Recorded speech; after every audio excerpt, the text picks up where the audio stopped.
ಕಥಾ ಸಾಮ್ರಾಜ್ಯ ಯೂಟ್ಯೂಬ್ ಚಾನೆಲ್ಗೆ ನಿಮ್ಮೆಲ್ಲರಿಗೂ ಸ್ವಾಗತ ಸುಸ್ವಾಗತ. ಶ್ರವಣಕುಮಾರ ತನ್ನ ತಂದೆ ತಾಯಿಗೆ ಏಕೈಕ ಮಗ.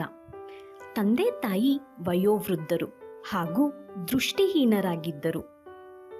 ಶ್ರವಣಕುಮಾರನು ತನ್ನ ತಂದೆ ತಾಯಿಯರನ್ನು ದೇವರಂತೆ ಭಾವಿಸಿ ಶ್ರದ್ಧಾಭಕ್ತಿಗಳಿಂದ ಆರಾಧಿಸಿ ಅವರ ಸೇವೆಯನ್ನು ಮಾಡುತ್ತಿದ್ದನು. ಧಾರ್ಮಿಕ ಆಚಾರವಂತರಾಗಿದ್ದ ಆ ವೃದ್ಧ ದಂಪತಿಗಳಿಗೆ ತೀರ್ಥಯಾತ್ರೆ ಮಾಡಿಸುವ ಸಲುವಾಗಿ ಒಂದು ಬಲವಾದ ಕೋಲಿನ ಎರಡೂ ಬದಿಯಲ್ಲಿ ಒಂದೊಂದು ಬುಟ್ಟಿಯನ್ನು ಕಟ್ಟಿ ಹಟ್ಟಿಯನ್ನು ತಯಾರಿಸಿದನು. ತಾಯಿ ತಂದೆಯರನ್ನು ಆ ಬುಟ್ಟಿಯಲ್ಲಿ ಕೂರಿಸಿಕೊಂಡು ಅದನ್ನು ಹೆಗಲ ಮೇಲೆ ಹೊತ್ತುಕೊಂಡು ದೂರದ ತೀರ್ಥಕ್ಷೇತ್ರಗಳಿಗೆ ಕೊಂಡೊಯ್ದು ಅವರ ಮನಸ್ಸನ್ನು ಸಂತೋಷಪಡಿಸುತ್ತಿದ್ದನು. ಹೀಗೆ ತೀರ್ಥಯಾತ್ರೆಯನ್ನು ಮಾಡಿಸುತ್ತಾ ಶ್ರವಣಕುಮಾರನು ಒಮ್ಮೆ ಅಯೋಧ್ಯ ನಗರದ ಬಳಿಗೆ ಬಂದನು. ನಗರದ ಹೊರಭಾಗದಲ್ಲಿ ನದಿ ಹರಿಯುತ್ತಿತ್ತು. ಬಹಳ ದೂರ ಪ್ರಯಾಣ ಮಾಡಿದ ಕಾರಣ ಬಿಸಿಲಿನ ತಾಪದಿಂದ ಬಹಳ ಆಯಾಸಗೊಂಡಿದ್ದ ಮಾತಾಪಿತೃಗಳಿಗೆ ಬಾಯಾರಿಕೆಯಾಗಿತ್ತು. ಶ್ರವಣಕುಮಾರನು ತಾನು ಹೊತ್ತ ಹಟ್ಟಿಯನ್ನು ಒಂದು ಹೆಮ್ಮರದ ನೆರಳಿನಲ್ಲಿ ಇರಿಸಿ ನೀರು ತರಲೆಂದು ನದಿಗೆ ಹೊರಟನು. ಪಾತ್ರೆಯನ್ನು ನದಿಯಲ್ಲಿ ಮುಳುಗಿಸಿ ನೀರನ್ನು ತುಂಬುತ್ತಿರುವಾಗ ಅದು ಗುಳುಗುಳು ಗುಳುಗುಳು ಟುಬುಟುಬು ಟುಬುಟುಬು ಎಂದು ಶಬ್ದ ಮಾಡುತ್ತಿತ್ತು. ಅದೇ ಸಮಯಕ್ಕೆ ಸರಿಯಾಗಿ ಅಯೋಧ್ಯೆಯ ರಾಜನಾದ ದಶರಥನು ಬೇಟೆಯಾಡುವ ಸಲುವಾಗಿ ಕಾಡಿಗೆ ಬಂದನು. ಅವನು ನೀರಿನ ಗುಳುಗುಳು ಶಬ್ದವನ್ನು ಕೇಳಿ ಯಾವುದೋ ಕಾಡು ಪ್ರಾಣಿ ನೀರು ಕುಡಿಯಲು ನದಿಗೆ ಬಂದಿರಬೇಕು ಎಂದು ಭಾವಿಸಿದನು. ಶಬ್ದವೇದಿ ಬಾಣ ಪ್ರಯೋಗದಲ್ಲಿ ಸಿದ್ಧಿ ಪಡೆದಿದ್ದ ದಶರಥನು ಬಿಲ್ಲಿಗೆ ಬಾಣ ಹೂಡಿ ಶಬ್ದ ಬಂದ ಕಡೆಗೆ ಬಾಣ ಪ್ರಯೋಗಿಸಿದನು. ರಾಜ ದಶರಥನ ಗುರಿ ತಪ್ಪಲಿಲ್ಲ. ಅದು ನೇರವಾಗಿ ಪಾತ್ರೆಯಲ್ಲಿ ನೀರು ತುಂಬುತ್ತಿದ್ದ ಶ್ರವಣಕುಮಾರನಿಗೆ ನಾಟಿತು.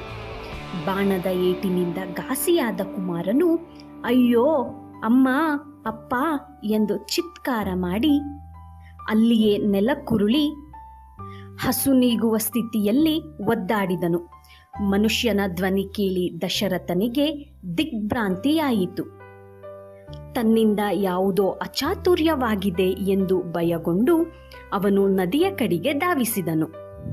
ಅಲ್ಲಿ ಶ್ರವಣಕುಮಾರ ನೋವಿನಿಂದ ವಿಲವಿಲನೆ ಒದ್ದಾಡುತ್ತಿರುವುದನ್ನು ಕಂಡನು.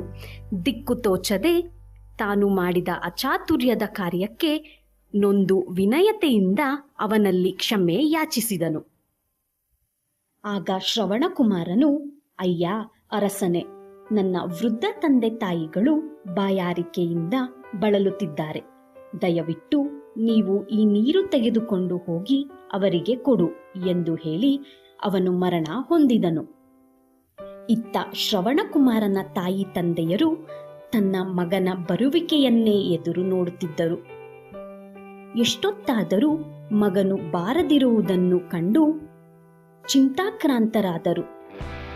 ಅಷ್ಟು ಹೊತ್ತಿಗೆ ಅಯೋಧ್ಯೆಯ ರಾಜನಾದ ದಶರಥನು ಮರದ ನೆರಳಿನಲ್ಲಿ ಕಾತುರದಿಂದ ತನ್ನ ಮಗನ ಬರುವಿಕೆಗೆ ಕಾದು ಕುಳಿತಿದ್ದ ತಂದೆ ತಾಯಿಯ ಬಳಿಗೆ ಬಂದು ತನ್ನಿಂದಾದ ಅಚಾತುರ್ಯವನ್ನು ತಿಳಿಸಿ ಅವರಲ್ಲಿ ವಿನಯತೆಯಿಂದ ಕ್ಷಮೆ ಬೇಡಿದನು. ತಮಗಿದ್ದವನು ಒಬ್ಬನೇ ಮಗ, ಆತನು ಸಹ ತಮ್ಮ ಕೈತಪ್ಪಿ ಹೋದನಲ್ಲ ಎಂದು ದುಃಖ ಸಾಗರದಲ್ಲಿ ಮುಳುಗಿದ್ದ ಆ ವೃದ್ಧ ದಂಪತಿಗಳು, ಈ ಇಳಿ ವಯಸ್ಸಿನಲ್ಲಿ ನಾವು ನಮ್ಮ ಏಕೈಕ ಸುಪುತ್ರನನ್ನು ಕಳೆದುಕೊಂಡು ಹೇಗೆ ಅನಾಥರಾಗಿರುವೆವೋ ಅದೇ ರೀತಿ ನೀನು ಸಹ ನಿನ್ನ ಇಳಿ ವಯಸ್ಸಿನಲ್ಲಿ ಮಗನ ಅಗಲುವಿಕೆಯಿಂದ ಮರಣ ಹೊಂದು ಎಂದು ಶಪಿಸಿ ಪುತ್ರ ಶೋಕದಲ್ಲಿಯೇ ಸಾವನ್ನಪ್ಪಿದರು. ದಶರಥನು ಅತೀವ ದುಃಖದಿಂದ ತನ್ನ ಅರಮನೆಗೆ ಹಿಂತಿರುಗಿದನು. ಒಂದು ಕ್ಷಣದ ದುಡುಕುವಿಕೆ ಎಂತಹ ದುಃಖಕ್ಕೆ ಕಾರಣವಾಗುತ್ತದೆ ಎಂಬುದಕ್ಕೆ ಈ ಕತೆ ದೊಡ್ಡ ಉದಾಹರಣೆ. ಬೇಟೆ ಸಿಗದೆ ಆಯಾಸಗೊಂಡಿದ್ದ ದಶರಥ ಹಿಂದು ಮುಂದು ಯೋಚಿಸದೆ ಅದು ಪ್ರಾಣಿಯೇ ಇರಬೇಕೆಂದು ಊಹಿಸಿಕೊಂಡು ದುಡುಕಿ ಬಾಣ ಪ್ರಯೋಗಿಸಿದ ಪರಿಣಾಮ ಎಷ್ಟು ಕಠೋರವಾಗಿತ್ತು. ಹೀಗೆ ನಮ್ಮ ಪ್ರತಿದಿನದ ಜೀವನದಲ್ಲೂ ಸಹ ದಶರಥನ ಹಾಗೆ ಊಹಿಸಿಕೊಳ್ಳುವ ತಪ್ಪು ಮಾಡುತ್ತೇವೆ. ಅದು ಹೀಗಾಗಬಹುದು, ಅವರು ಹೀಗಿರಬಹುದು, ಅವರು ಹೀಗೆ ಹೇಳಿರಬಹುದು, ಹೀಗೆ ಅನೇಕ ರೀತಿಯಲ್ಲಿ ಸಮಸ್ಯೆಗಳನ್ನು ವೈಭವೀಕರಿಸಿ ಊಹಿಸಿಕೊಳ್ಳುವ ತಪ್ಪು ಮಾಡುತ್ತೇವೆ. ಕೋಪವೆಂಬುದು ಶಾಪಕ್ಕೆ ಮೂಲ ಎನ್ನುವುದನ್ನು ಮರೆಯಬಾರದು. ಶ್ರವಣಕುಮಾರನ ಕತೆ ತಂದೆ ತಾಯಿಯ ಮೇಲಿರುವ ಪ್ರೀತಿ, ಗೌರವ ತೋರುವುದರ ಜೊತೆಗೆ ದಶರಥ ಮಾಡಿದ ತಪ್ಪನ್ನು, ಆ ತಪ್ಪಿಗೆ ಆದ ಶಿಕ್ಷೆಯನ್ನು ತೋರಿ ಎಚ್ಚರಿಸುತ್ತದೆ.